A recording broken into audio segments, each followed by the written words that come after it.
Good evening guys. ఈరోజు ఒక sweet recipe మా చెల్లెల చేత చేపిస్తున్నాను అనమాట. అదేంటో చూసేద్దాం. Let start it. ఈరోజు మనం మోతీచూర్ లడ్డు చేద్దాం. దానికోసం మనం 1 కప్పు శనగపిండి తీసుకున్నాం. ఆ కప్పుతోనే మనం 1 కప్పు వాటర్ తీసుకోవాలి.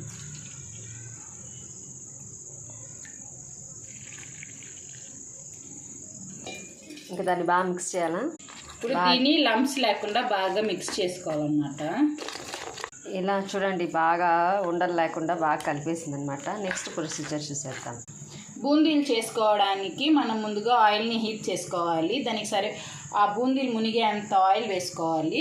నెక్స్ట్ మనం పాకం కోసం సేమ్ కప్తో 1 కప్ షుగర్ వేసుకొని సేమ్ కప్తోనే మళ్ళీ 1 కప్ వాటర్ వేసుకోవాలి. ఇది తీగ పాకం వచ్చే వరకు పెట్టుకోవాలి. షుగర్ సిరప్ ఇలా వేసేసామన్నమాట. బూందీని బాగా కాల్చేసుకున్నాము. కాల్చిన తర్వాత దీన్ని పక్కన తీసి పెట్టిన తర్వాత నెక్స్ట్ ప్రొసీజర్ చూపిస్తాను అనమాట. ఎందుకు వీళ్ళు ఇలా వేస్తున్నారు అనే కన్ఫ్యూషన్ వద్దు. ఇలా చేసుకొని పక్కన తీసి పెట్టుకోవాలన్నమాట.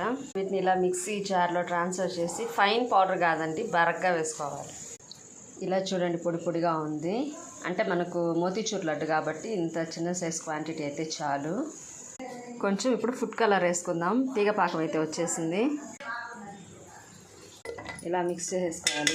ఇలా చేసి పెట్టుకున్న బూందీని దాంట్లో ట్రాన్స్ఫర్ చేసి బాగా కలుపుకోవాలన్నమాట.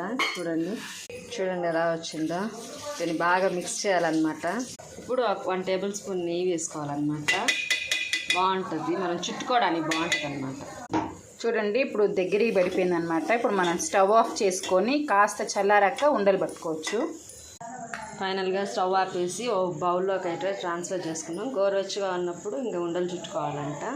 చూద్దాం దాన్ని కూడా. ఇప్పుడు కొంచెం వేడిగానే ఉంది, అందుకే గ్లౌస్ వేసుకుంది. చూడండి, ఇలా చుట్టేసేయాలన్నమాట. చూడండి, బాగా వచ్చింది కదా.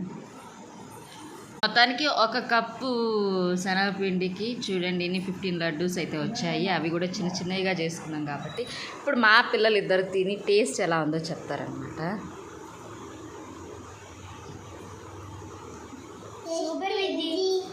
బాగుందా టేస్ట్? నచ్చిందా? ఓకే, నా వీడియో కనుక మీకు నచ్చినట్టయితే like, share and subscribe. Bye guys.